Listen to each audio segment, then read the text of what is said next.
Gary Burghoff was an absolute delight. He brought that great charm to Radar, the teddy bear, the cuddliness, the naivete. A chair went flying across a Hollywood soundstage, and the man it was aimed at was the actor playing the most innocent character on American television. That single, startling moment sits at the center of one of the strangest contradictions in TV history. On screen, Radar O'Reilly was the boyish heart of MS*H, a company clerk so gentle he carried a teddy bear into a war zone and always knew what Colonel Blake needed before he asked for it. Off-screen, the man behind that character, Gary Burghoff, was, according to multiple people who worked alongside him, one of the most difficult relationships on the entire production. To understand why someone so beloved on camera could be so resented behind it, you have to look past the sitcom charm and into the exhausting reality of 11 years spent building a television landmark under constant pressure. Burghoff was the only actor to carry a role over directly from the 1970 film to the television series, playing Radar in both. That distinction gave him a kind of institutional standing that none of the other cast members shared, and by most accounts, he knew it. Writers and producers who documented the production years later, including David S. Rice in his 1980 book on the making of the show and Susie Coulter in her 1984 retrospective on the series, described a set that ran on discipline, tight schedules, and enormous creative ego, all funneled through a single half-hour of television every week. Into that pressure cooker walked a performer who, by several accounts, increasingly felt his contributions were going unnoticed while his co-stars, particularly Alan Alda, absorbed the credit, the awards, and the creative authority. Alan Alda's role on MS*H had grown far beyond acting by the middle of the series. He was writing episodes, directing them, shaping storylines, and eventually became the only performer in television history to win Emmy Awards for acting, writing, and directing on the same show. That achievement, remarkable as it was, reportedly did not sit easily with everyone on set. Burghoff, according to second-hand accounts collected by biographers of the era, felt that his own instincts about the character of Radar, a character audiences adored precisely because of the vulnerability Burghoff brought to him, were being overshadowed by Alda's expanding creative footprint. Whether that resentment was fair or not is almost beside the point. What matters is that it was real enough to shape the atmosphere on set for years. The clearest documented flashpoint involving Burghoff did not even come from Alda directly. It came from Wayne Rogers, who played Trapper John McIntyre in the show's early seasons. Rogers was known for a short fuse when frustrated, and according to the 1983 biography of Alan Alda written by Raymond Straight, tensions between Rogers and Burghoff escalated during a scene to the point where Rogers lost his temper entirely and threw a chair in Burghoff's direction. It is a jarring image precisely because of who these men were playing. The show sold America a fantasy of camaraderie under fire, doctors and clerks bonded by shared trauma and shared jokes. The reality, at least in that moment, looked nothing like that fantasy. Rogers was not alone in describing a complicated relationship with Burghoff. McLean Stevenson, who played the endlessly patient and often exasperated Colonel Henry Blake, gave one of the more candid assessments of working alongside him. Stevenson described the relationship as love-hate, acknowledging that Burghoff was talented and essential to the show's chemistry, while also admitting the two of them frequently clashed. In his own words, sometimes he was a problem for Burghoff, and Burghoff was sometimes a problem for him.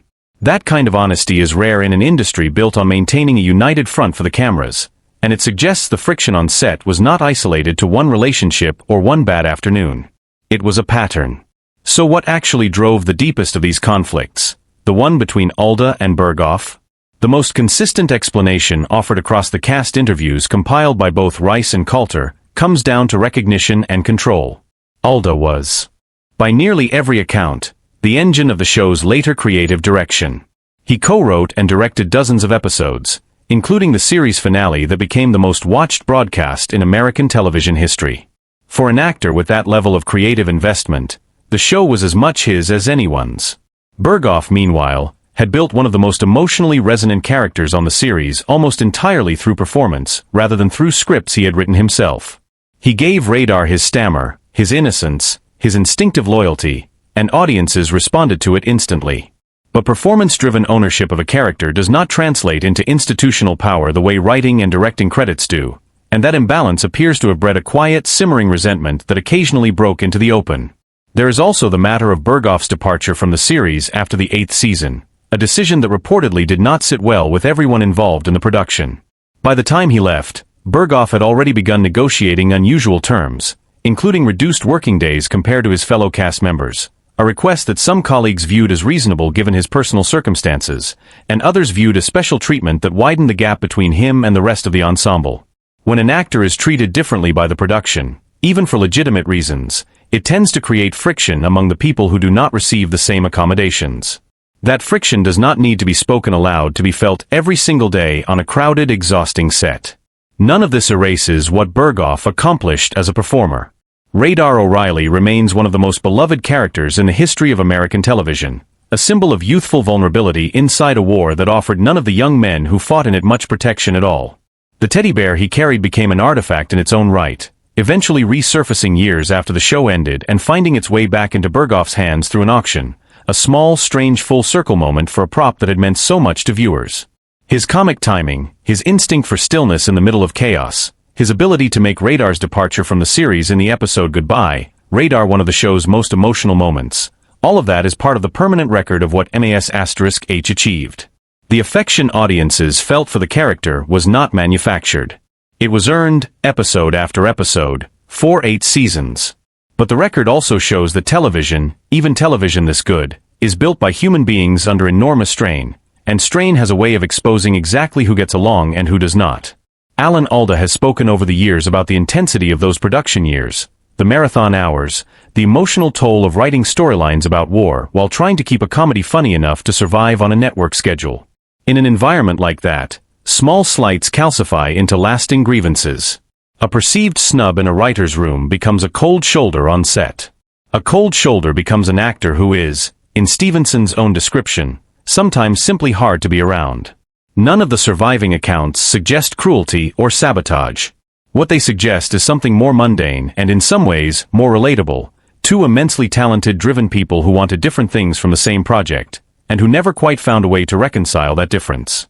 It is worth remembering that MAS*H aired for 11 years, 4 years longer than the actual Korean War it depicted, and that kind of longevity puts enormous pressure on the people asked to sustain it.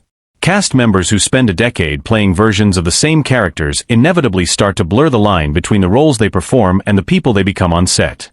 Burghoff played gentleness for 8 seasons. Alda played wit and moral seriousness for 11. The show demanded emotional labor from both of them night after night, and it should not be surprising that some of that labor left marks that had nothing to do with the scripts at all. There is a broader pattern here that extends well beyond this one relationship. Long-running ensemble shows almost always produce a version of this story, a beloved cast that looks unified from the outside while internally, hierarchies form around who gets story credit, who gets creative control, and who is simply asked to show up, deliver lines, and go home. MAS*H was unusual in that it kept evolving its ambitions year after year, shifting from a broad wartime comedy in its earliest seasons into something closer to a serious drama with comedic undertones by its final years. That evolution required buy-in from everyone involved, and not every actor wanted the show to change in the same direction or at the same pace. Some accounts from the period suggest Burghoff was among those who felt the show's later, more solemn tone drifted away from the character work that had made Radar so effective in the first place, a quieter kind of creative disagreement that likely compounded the personal friction already present on set. It also matters that television production in that era offered very little space for actors to air grievances publicly without risking their careers. Cast members were expected to promote a cohesive, friendly image in interviews and press appearances regardless of what was happening behind closed doors. That expectation makes the handful of candid remarks that did surface from Stevenson and others all the more significant. When a colleague is willing to say, even years later, that a relationship was genuinely difficult, it tends to reflect something that had been building for a long time rather than a single isolated dispute. The chair-throwing incident involving Wayne Rogers was dramatic precisely because it broke through that expected professionalism in a way that was impossible to ignore, even if it was quickly smoothed over and rarely discussed again on the record. What lingers, decades later, is the gap between what audiences saw and what the people making the show actually lived through, a gap that has only become clearer as more cast members have spoken openly in interviews conducted after the series ended, offering perspective they were never willing or able to give while the cameras were still rolling. Millions of viewers watched Radar hand Colonel Blake a report before he even asked for it and felt something warm and reassuring about that fictional unit's sense of family. Behind the camera, that same unit was navigating real disagreements about credit, control, and respect, disagreements serious enough that one collaborator threw a chair and another admitted, on the record, that the relationship was simply difficult. That contrast does not diminish the show. If anything, it deepens the story of how MASH came to exist at all, a series born out of genuine collaboration but also genuine friction, made by people who did not always like each other but who, somehow, still managed to build something that outlasted the war it was about and the decade it aired in. That, perhaps, is the truest lesson buried in the story of Gary Burghoff and the colleagues who found him hard to love. Even the warmest fiction can be forged in a much colder reality, and knowing that only makes the achievement more remarkable, not less. It is easy, decades removed from the cameras and the schedules and the deadlines, to want a tidy answer, a single villain or a single grievance that explains everything. The truth, as it usually is with people who spend years working shoulder to shoulder under pressure, is messier and more human than that. Burghoff gave Radar his soul, Alda gave the series its conscience, and the space between those two contributions turned out to be exactly where the friction lived. Understanding that does not tarnish the legacy of MASH. It simply reminds us that the people who built something this enduring were never characters themselves. They were flawed, exhausted, brilliant professionals doing their best to hold a landmark television show together, one difficult day at a time.